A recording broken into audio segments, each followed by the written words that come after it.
Bienvenidos a Por la Derecha, tu podcast en este análisis del evento político eleccionario 2024 y que con tu apoyo sabemos que continuaremos 2025 y más allá. Hoy tenemos un invitado sumamente especial de la historia de la derecha conservadora, pro vida, pro familia, pro libertad, pro verdad, que es el señor Milton Picón.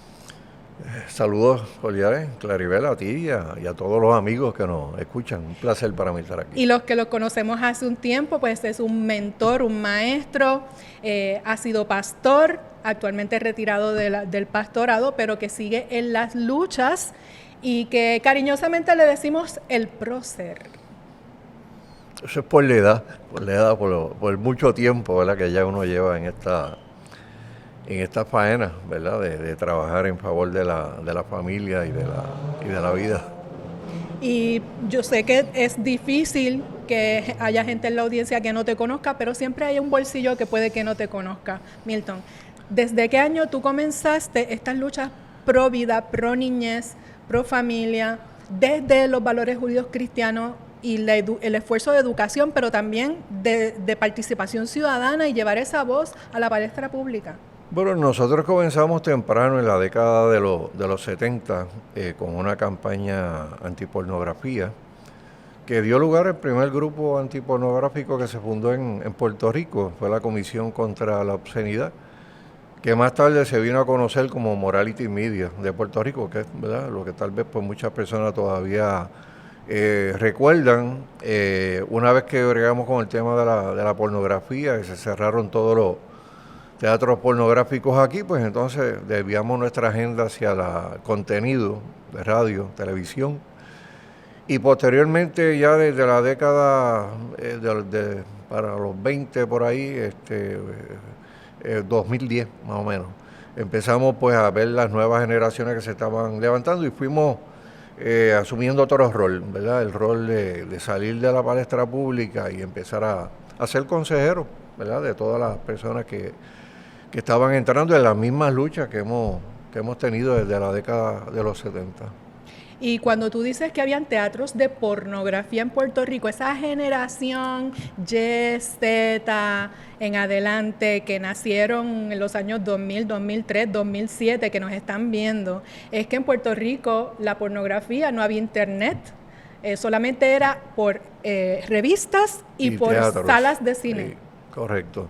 O sea, pues eventualmente toda la gente que dominaba ese tráfico entró en las redes digitales y lo que la gente ahora ve por internet se veía antes en los teatros y en publicaciones que se daban en Puerto Rico, y por lo menos en aquel tiempo con las leyes que teníamos logramos cerrar no solamente los cines, el 95% de las revistas que entraban a Puerto Rico pues dejaron de circular, pero obviamente llegó el internet y todas las películas fueron transferidas, ¿verdad?, a DVD, después al internet, y ahora tenemos una plaga que solamente la podemos combatir con educación, porque ya es algo que se salió de las manos. Correcto. Y cuando hablas de educación y cuando hablas de que en ese momento histórico se cerraron salas de cine pornográfica y venta a menores, etcétera, eso no fue, ¿verdad? Claro que Dios estaba con ustedes,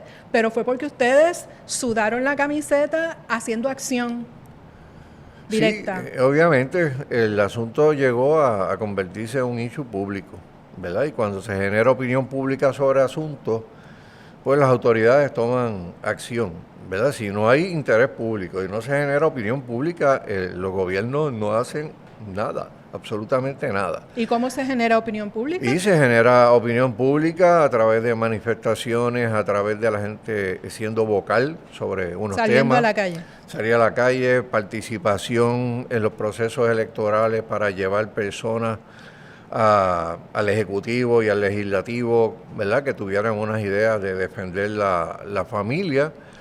Si no lo hubiéramos hecho, no hubiéramos conseguido enmiendas a leyes, o sea, y la presión que ejercieron líderes religiosos sobre políticos fueron los que lograron unos cambios. Ahora que tú dices eso, Milton, una anécdota, y es que el fundador del Partido Nuevo Progresista, don Luis A. Ferré, se piensa que don Luis era súper conservador, pero tú tienes una anécdota de cómo fue la lucha de la pornografía mientras don Luis A. Ferré gobernaba. ¿Te puedes compartirla? Sí. Bueno, yo recuerdo que en un momento dado, Ferrer era una persona que era bien católico.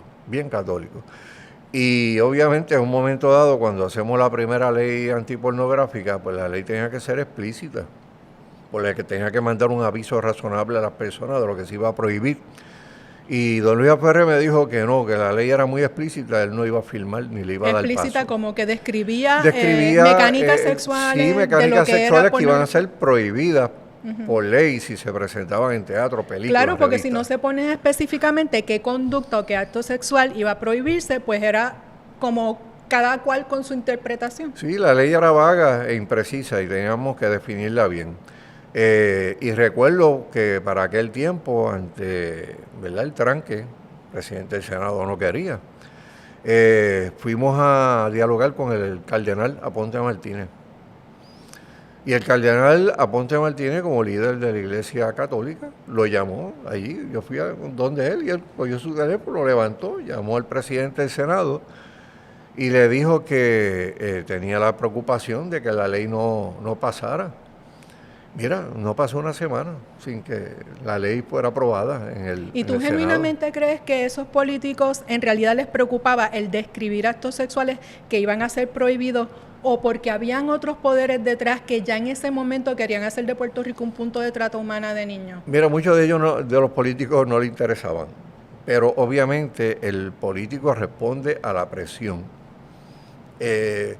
Tenga los valores que uno tenga o no, siempre va a responder a la presión y más a la presión política y a la presión religiosa inclusive, porque fue el cardenal el que logró eso, porque yo recuerdo que ese fin de semana, antes de la aprobación, nosotros hicimos el periódico católico, El Visitante. Aparecía Ferrer en un lado, yo en el otro, y aparecía el cardenal en el medio como el mediador del conflicto. Y mira, no pasó una semana en que se firmara ese proyecto y lo convirtieran en ley. Y es ley hasta el día de hoy. Wow, eso es tremenda aportación, Milton. Y quiere decir que niños, esta cosa no está peor hoy en Puerto Rico con los niños, gracias a esa labor que hiciste tú en la cabeza, pero con un montón de ciudadanos comunes y corrientes en la calle, hablando, llevando noticias, llevando contenido a la prensa, yendo a los medios de comunicación. Y entonces, eso es para inspiración, gente, de que haciendo lo correcto y con la verdad siempre se pueden tener logros para rescatar una generación. Y por la labor de Milton, ¿verdad? Y todos los que acompañaron en esos años, es que Puerto Rico, nuestra niñez, no está peor de lo que está. Imagínense si no se hubiera hecho nada. Bueno, Claribel, y en esa línea, imagínate lo que va a pasar en 10 años aquí, o en 5 años. ¿A eso iba? Si no ocurre exactamente lo mismo que ocurrió en la década de los 70. Después yo fui a la policía. Supervisé la sección de obscenidad. Y allí yo vi lo que venía para Puerto Rico. Allí yo vi lo que venía para la avenida Ashford, lo que venía para la zona portuaria. Y de hecho se llegaron a radicar proyectos de zonificación en la legislatura para combatir aquello en una zona, la llamada zona rosa, que son de prostitución y pornografía. Y eso se detuvo porque la ciudadanía actuó y obligó a los legisladores a crear, ¿verdad?, leyes que Milton, que y llegando ahora a los 2020, que tú sabes que este cuatrenio 2021-2024 fue bestial, lleno de decenas y decenas de proyectos de ley precisamente para sexualizar niños, para limitar las libertades de expresión, conciencia y religiosa, en una sexualización de los derechos. O sea que ahora las conductas sexuales quieren dársele rango de derecho como nuestros derechos naturales inalienables, que no son comparables, pero los han equiparado, conductas sexuales con derechos naturales. En este momento, a días de la elección general en Puerto Rico, gente que está diciendo, ya yo estoy mayor y cansado, todos son lo mismo, no voy a hacer diferencia. ¿Qué mensaje tú le tienes a esa gente ahora? Bueno, la población adulta en Puerto Rico, que es la que más se acerca a votar en las elecciones y que muchos de ellos pues tienen este hastío, ¿verdad? Por todo lo que han visto en los últimos 20 años, yo le digo, mire, usted tiene que salir a votar. Si usted tiene familia y si usted tiene hijos, tiene nietos, salga a votar.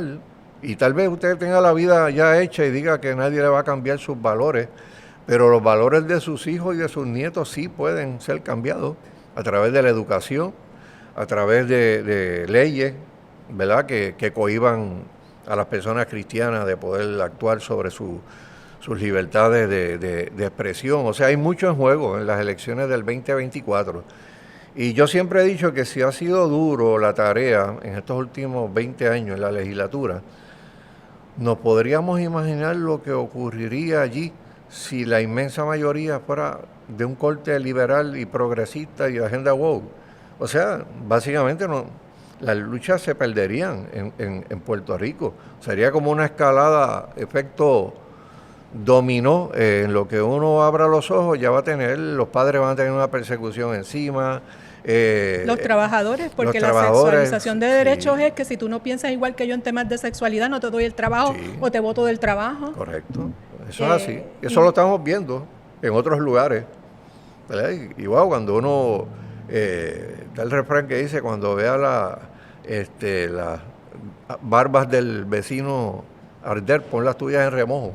O sea, porque cuando vienen y con que otros, eso ya vienen está aquí, por nosotros. Milton, porque sabemos que en el 2007, 2008, 2013, 2015 y 2021 hicimos todo el activismo, ¿verdad?, y los ciudadanos pro vida, pro familia, pro niñez, unas marchas multitudinarias que ningún partido político ha tenido la capacidad aquí del número de gente de hasta 100,000, pasados los 100,000, de marchar para defender nuestros niños. Si usted estuvo en esas marchas, usted tiene que estar este 5 de noviembre votando por lo mismo, porque de las 5 ofertas partidarias y de los candidatos a la gobernación, les invito a que busquen el playlist de Por la Derecha, que los hemos discutido uno a uno en dónde está parado cada cual.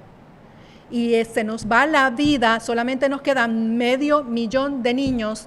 De esos, entre 0 y 5 años, 112,000 niños, porque todas estas políticas antiniñez provocan un miedo a tener hijos o salirnos en un avión porque no nos dejan prosperar aquí, porque la educación la han ido manchando desde el 2007 con ideas sexualistas en las escuelas y un sinnúmero de variables. Entonces, Milton, analizando esas ofertas políticas ahora para el 2024, ¿cuáles son las opciones viables?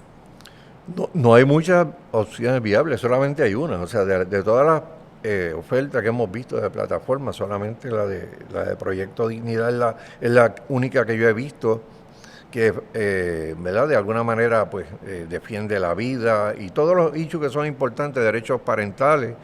Y es bueno que la gente sepa que el andamiaje para tirarnos encima toda esta agenda ya está. Sí, ya está puesto. Lo formaron, el muñeco lo Faltan construyeron. 1 o 2 proyectos de ley. Y falta la ejecución, bueno, falta de que muchas de las cosas que dicen y han legislado, pues las pongan en ejecución. No lo han hecho todavía por el temor que tienen a perder un escaño, pero tú sabes muy bien que una vez que comienza una sesión legislativa, los legisladores se transforman y vienen a cantarse conservadores en el último año que tienen primaria o tienen elección. Cristianos, sí, católicos, se convierten al evangelio y todo. Soy de una familia cristiana. Sí. Podrán venir de familias cristianas, pero los récords legislativos no reflejan esos valores. Yo creo que el récord es importante que la gente lo mire, ¿verdad? Desgraciadamente hay estudios que dicen que mucha gente no lee las plataformas de partidos y eso es una desgracia, porque si las leyeran inmediatamente sabrían qué es lo que viene para el país. Y entonces Correcto. Yo creo que es el deber de nosotros orientar a la gente que visite los portales, que visite los Sí. diferentes lugares en Nos internet, pueden que está el récord. nos pueden visitar en Facebook, Informa tu Voto PR, Facebook, Informa tu Voto PR, Mujeres por Puerto Rico en Facebook también estaban discutiendo esas plataformas. Y en Twitter, ahora X, @Mujeres por PR, el portal de Buenas Nuevas, con todas sus columnas, todos sus columnistas están discutiendo todo lo que es economía y también issues sociales para dirigirnos a enderezar este barco por la derecha. Y de hecho hay otro site que dice practica tu voto, que después que usted lea todas esas plataformas, usted ve ese site y busca la papeleta donde usted va a votar. Y ahí usted va a tener lo que usted se va a enfrentar el 5 de noviembre. Practicatuvoto.com. Y después de usted haber leído las posiciones y ver quiénes son los que están en esa papeleta, usted tiene que decidir por la vida, por la familia, por los niños. Y entonces, Milton, sabemos, ¿verdad?, por tu trayectoria de pastor, de ministro cristiano, está todavía un miedo, yo diría que un temblor en el liderato religioso institucional. ¿Qué mensaje tú le tienes al liderato religioso institucional, protestante y católico, ambos? Mira, yo le puedo decir a la gente que es cristiana, que tiene de alguna manera algún tipo de liderato, usted tiene que exhortar desde el púlpito a que la gente participe en el proceso electoral. Yo no le estoy diciendo que desde el púlpito diga por quién votar, ¿verdad? Porque en eso pues, los pastores son bien cuidadosos. Pero sí le puede decir a los miembros, aquí hay unos issues en cuestión. Tiene que ver esos issues y tiene que ver qué candidatos están a favor o en contra de tus valores. Y ahí no se viola ninguna ley en Puerto Rico si usted hace eso desde un púlpito. Yo creo que los púlpitos son fundamentales para esto. En Estados Unidos, desde la fundación de la nación, siempre había lo que se conocía como el sermón electoral. Y todos los pastores el domingo antes de la elección se paraban en el púlpito y le recordaban a las personas que había que darle a Dios lo que era de Dios, pero había que darle al César lo que era del César. Y se refería a lo último, a la responsabilidad ciudadana que tiene cada creyente de participar de los procesos públicos y políticos del país. Porque el que se queda y no vota, alguien decidió por usted. O sea, y nosotros estamos en unos tiempos de cambios paradigmáticos. O sea, aquí hay gente que tiene que decir lo que yo pensaba que no podía ver ni iba a ver en 20 años, ya lo estoy observando. ¿Y qué va a pasar en 5 años si la gente moral, de valores, conservadoras, no se tiran a la calle y votan? Pues yo no quisiera ni imaginarme el cuadro. Y sabemos que los líderes religiosos, por ser religiosos, no tienen diferentes derechos a todos los demás. Pero, ¿verdad?, hay unas áreas delicadas, como tú bien dijiste. A nosotros lo que nos ocupa y a veces nos frustra es que un ministro se rige por un libro de normas y conducta, que es la Biblia.